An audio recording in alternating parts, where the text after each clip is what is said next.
We start with an update in Kaduna, where the state government has confirmed the death of one person after an explosion in Kidandan community of Giwa local government area on Sunday. 10 children were injured following the explosion, suspected to be from an improvised explosive device. According to preliminary reports from the traditional institution and security agencies in the state, one of the pupils of a local cleric picked up an unidentified object from the bush, which later exploded. Meanwhile, a statement from Samuel Arang, the overseeing commissioner, Ministry of Internal Affairs, Internal Security and Home Affairs, says one pupil has been confirmed dead, while 10 others sustained various degrees of injuries and are receiving medical attention from Ahmadu Bello University Teaching Hospital. He said that the state governor, Obasani, has directed the Ministry of Internal Security and Home Affairs to liaise with the security agencies for an urgent investigation into the development.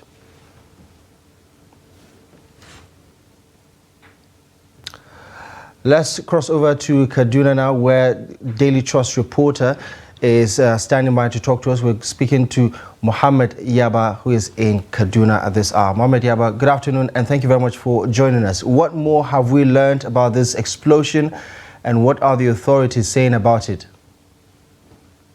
Thank you very much.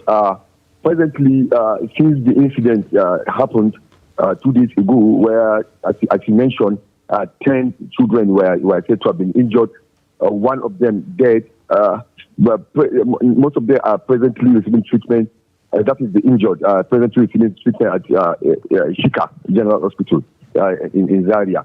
But based on the update I gathered this morning, I spoke to some of the resident community leaders there, where they confirmed to me that since the incident, massive deployment of troops, particularly soldiers, were sent to that community, and that about 30 of such vehicles conveying armed personnel were moving into nearby bushes in search of terrorists, because that community has been sieged for a very long time. They have been witnessing constant attacks from suspected bandits around that area. So presently, that is the update according to some of the sources we spoke with. And while the community remained calm, even though 2 days ago, as reported in Daily Trust, where about 10 communities were said to have been sacked by terrorists around that community. So presently, based on the update with regards to the explosion, massive deployment of security agencies have been deployed into nearby bushes. Again, the community is calm, while the injured are still receiving treatment at Shika Hospital. Right. From the unusual circumstance around this development, I mean, we're talking about a possible improvised explosive device. How uncommon is that approach, looking at the activities of bandits who normally attack with guns?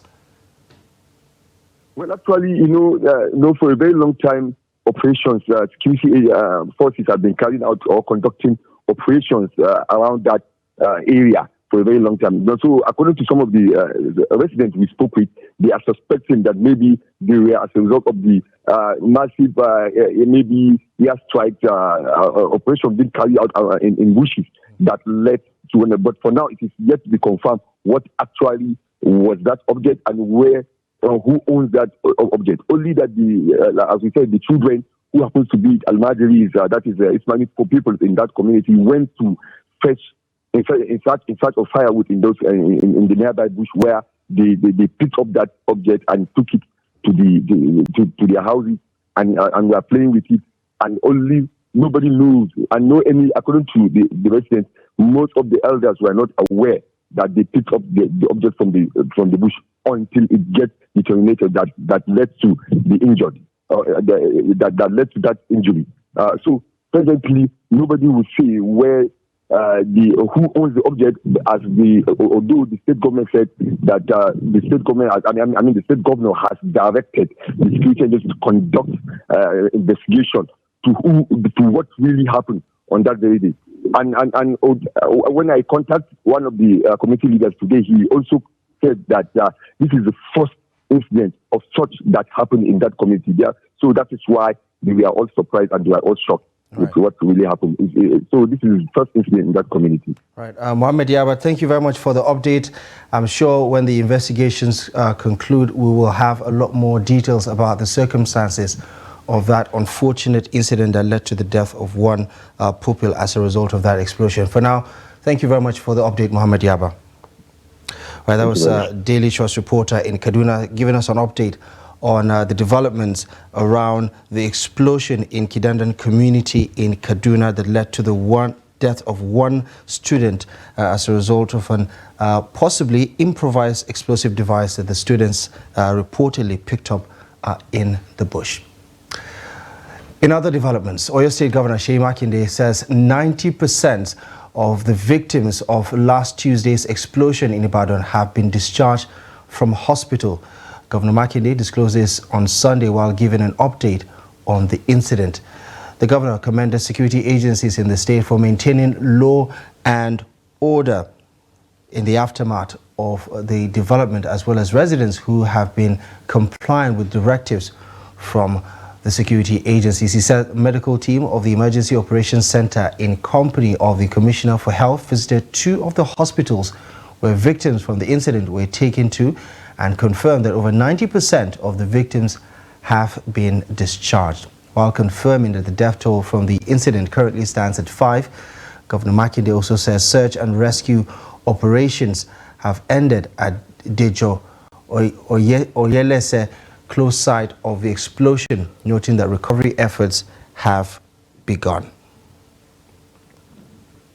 In other news, Borno State Governor Babagana Zulum on Sunday commissioned 500 resettlement houses for internally displaced persons in Logomani community of Ngala local government area of the state. The newly constructed Logomani community is made up of units of 2-bedroom semi-detached low-cost houses with basic amenities such as primary school, health centers, police station, and portable drinking water. The houses were distributed to over 500 families as part of Borno State government's efforts to provide shelter for displaced persons in the state.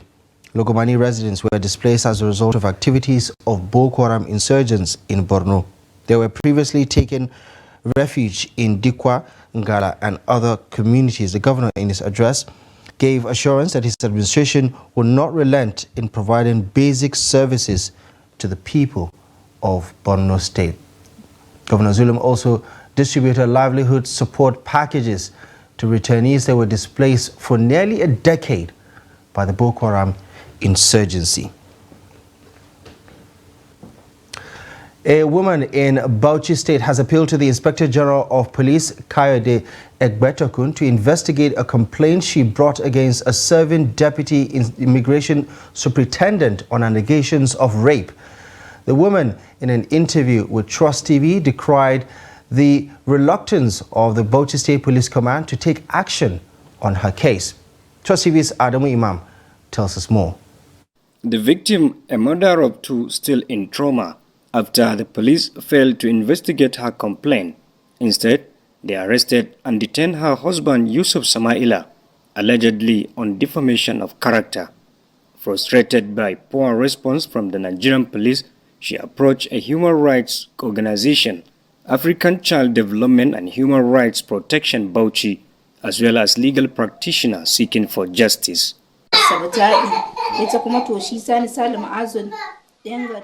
This accused Sani Saleh Muazu. They are from the same locality with my husband. They grew up together. That is how we met with him. He deceived my husband and collected so many things from him till everything finished. He took us to Bauchi and kept us. He defiled me in the presence of my children. I felt bad. My kids are not going to school. We have nothing to eat. Their father was detained for 11 days now. This is where we are now. They are taking care of us, feeding and shelter. We are from Zamfara. Later, we relocate to Kaduna and now Bauchi.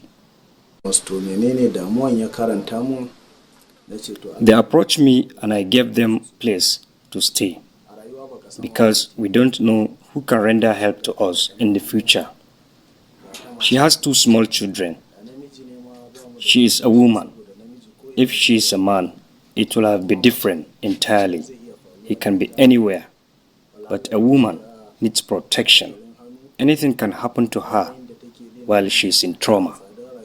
Speaking on the development, founder of African Child Development and Human Rights Protection, Barrister Muhammad Al-Qasim, decried Bauchi Commissioner of Police for failing to investigate a serious crime of such magnitude, while a human rights organization reminded and drew the attention of the police to their primary duty of protecting life and properties under Section 4 of the Nigerian Police Act.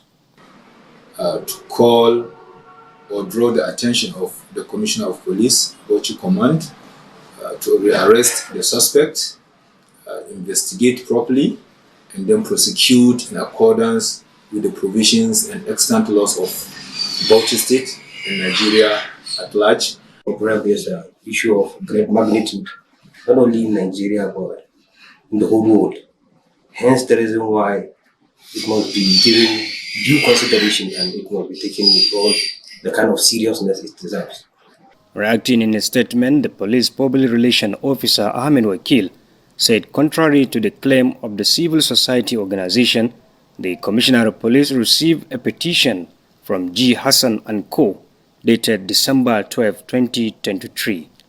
According to him, the Commissioner of Police, Awal Muhammad, had directed the Deputy Commissioner in charge of Criminal Investigation Department to investigate the matter. He noted that it is a capital offense and investigation is still ongoing and that the outcome will be revealed to the public soon.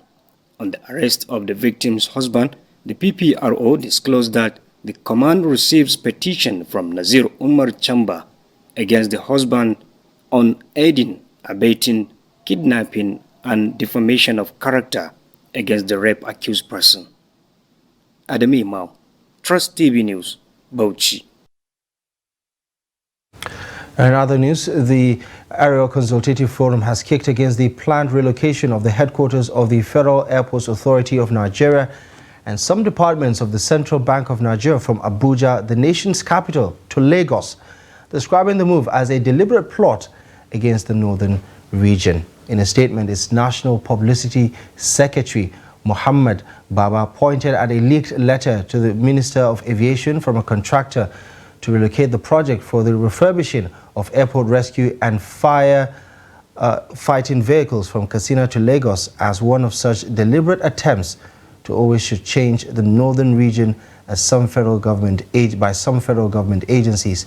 The forum says the CBN's decision, rather than being a normal administrative action to fix some logistical problems, is a disturbing pattern of antagonistic actions often taken by certain federal government agencies against the interests of the north and other parts of the country, noting that northerners will be affected by the spontaneous exercise. The forum thereafter called on the federal government and the National Assembly to call on these federal government agencies to retrace their steps and apply other means of addressing the alleged overcrowding in offices. It also warned against the relocation of the ARFF project from Kaduna to Lagos, noting that the Northwest State remains the location for the project as captured in the original scope of the work.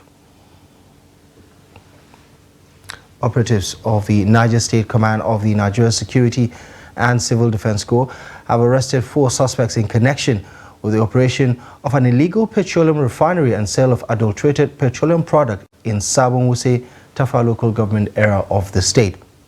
The public relations officer of the command, Nasiruddin Abdullahi, said in a statement that the oil refinery was discovered by anti-vandal squad of the command through where dozens of drums and adulterated products were mixed and sold to vehicle owners on a daily basis. He said an apartment used for soap production was also uncovered with many drums and chemicals, saying that during interrogation, the suspects could not produce a license of operation. He said the state commandant of the Corps in Niger State has directed a total war against all acts of vandalism and other criminal activities in the area.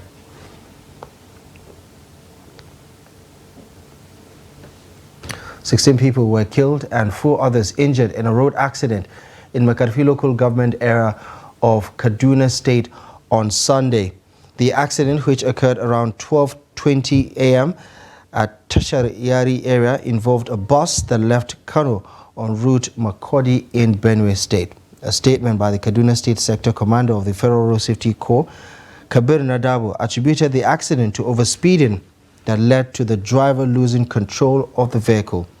He said an initial investigation of the crash revealed that 20 persons were involved, as 16 have been confirmed dead. 4 others were injured and were rushed to Makarfi General Hospital for medical attention. You're watching the news update on Trust TV. Still to come. Imo residents decry decaying primary school structures across communities. More on this and many other stories coming up ahead after the break. Hello and welcome to Creative Life. Join us for the 21st Daily Trust Dialogue and presentation of the 2023 African of the Year. This year's theme, Tinubu's economic reforms, gainers and losers, will be chaired by Dr. Shamsuddin Usman, former Minister of National Planning. Guest speakers, Wale Edun, Minister of Finance and Coordinating Minister of the Economy. Dr. Victoria Akai, Immediate Past Director General, Abuja Chamber of Commerce and Industry. Comrade Joe Ajero, President, Nigeria Labour Congress. This event takes place at NAF Conference Center and Suites, Kado Expressway, Abuja on Thursday, 25th of January 2024, 10 a.m. Attendance is free and you can watch the live broadcast on Star Times Channel 164 or Nicomsat free to air. For sponsorship, branding and participation, please contact 081-5176-4600 or 080-3392-8902. Don't miss this insightful dialogue shaping the economic landscape in Nigeria. Welcome back to the news and thank you very much for staying with us. Let's take another look at some of the top stories. The Kaduna State government has confirmed 1 dead as investigation commences into investigation of an explosion. Arewa Consultative Forum kicks against planned relocation of some CBN departments and the Federal Airports Authority of Nigeria office from Abuja to Lagos. The National Agency for Food and Drug Administration and Control has put in mechanisms to address the abuse of narcotics across the country. A statement from the agency on Sunday said its director, Mojishola Adeye, made the disclosure while commissioning the Narcotics Drug Serialization Pilot Project in Lagos. Professor Adeye said the move was geared towards tackling the menace of drug and substance abuse in Nigeria, particularly among the teeming youth population. The NAFDAC Director General said narcotics were chosen amongst other classes of drugs to mitigate drug abuse, adding that this will be replicated for all other NAFDAC-regulated drug products. According to the Director General, one of the greatest challenges in the healthcare sector is the occurrence of substandard and falsified medicine. She said in Nigeria, the problem is further compounded by the chaotic drug distribution practices of unscrupulous elements who do not place a premium on human lives. The dilapidated state of infrastructure at the grassroots level has become emblematic of the poor performance of government at community level. This development means basic amenities like hospitals and schools are facing continued decay due to the neglect from the state governments. From Imo State, here's Trust TV's Ajibade Praise with the story. I am currently in one of the classrooms of the early year primary school, Nazi. The condition of it tells of the sorry state the primary education of the state finds itself. Like this particular school, most of the government-owned primary schools in the state, especially the ones in rural areas, are in a deteriorating state, dilapidated, with no toilet for convenience, and where there is one, is often with no running water for effective usage. People in the state attributed the menace to bad governance and lack of functional local government system in place. But we know that the local government councils have constitutional duties and responsibilities that they're supposed to be doing for us. And they are the closest government to the people. I remember when I was growing up as a child, I did not come to Owerri for anything. I went to my local government headquarters, Iho. That's where we did everything. We had a bank there. We had every service you needed. That's where we went to. But now we don't know what the local government people are supposed to do for us. So it was something bad. So we're here for you to see what we've done and for you to take the message and tell the whole world that there is need for intervention in primary schools in the Southeast. And there is also need for intervention in health centers in the Southeast.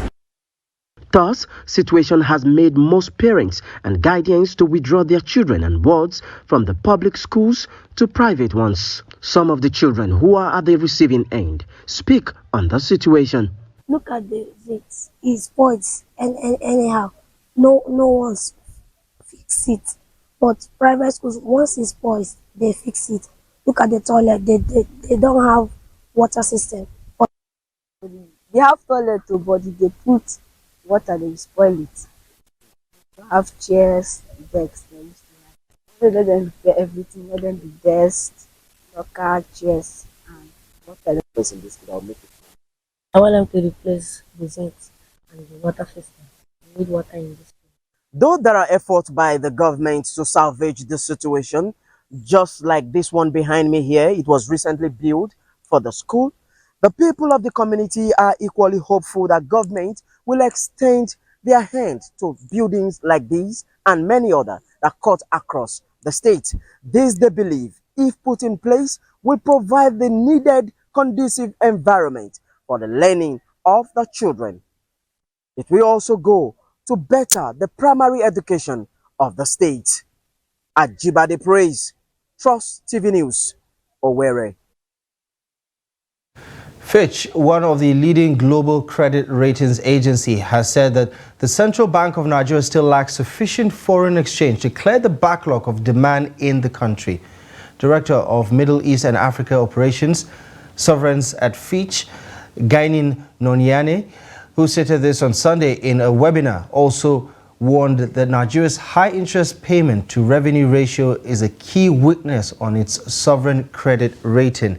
Nonyane, however, said that the forex shortages in Nigeria would keep pressure on the naira, where there is currently a 30% gap between the official and parallel market rates. According to her, Fitch expected the naira to end the year just above 900 naira against the dollar. The CBN has also cleared only $2 billion of backlogs of $7 billion in forex forwards since President Tinubu took over office in May last year. To developments on the international scene, rescue efforts are underway in southwestern China's mountainous Yunnan province after at least 47 people were buried in a landslide. State news agency Xinhua reported that the disaster struck just before 6 a.m. local time on Sunday in the village of Liangxi, beneath the town of Tangfang in the Zhejiang County. Authorities say rescuers were trying to find victims who were buried under the rubble. Xinhua showed footage of men in orange jumpsuits and hard hats picking their way through piles of concrete blocks and twisted steel. The cause of the landslide was not immediately known. Landslides are common in Yunnan, a remote region of China where steep mountain ranges rise up into the Himalayan plateau. Nigeria has recorded another sporting feat with its debut participation in the history of Winter Youth Olympics at the ongoing games in Gangwon, South Korea. With a delegation of 6 athletes competing in the challenging sports of curling, Nigeria has not only broken new grounds for itself, but also becomes the first African nation to qualify for the Winter Youth Olympic Games. Nigeria's journey in curling began in 2018 when the country became the first African member of the World Curling, setting the stage for the emergence of new talents in the challenging discipline. The subsequent qualification for the Winter Olympic Games is a testament to Nigeria's commitment to expanding its footprint in Winter Games. The Minister of Sports, John Eno, appreciated Damola Daniel, the president of the Nigeria Curling Federation, for steering the federation towards the right path, stating that the ministry is dedicated towards enhancing the pedigree of sports in the country. At the Winter Youth Olympic Games as the games unfold from January 19 to February 1st, 2024, Nigeria's athletes aim to leave a lasting impression and inspire future generations of winter sports enthusiasts across the continent. Well, that's it. You're up to date with the latest news stories at this hour. Thank you most kindly for joining us. Feel free, as always, to follow us across our social media platforms to catch up with more content across our pages. My name is Abdullahi Ahmed. Thank you for your time. I'll see you soon.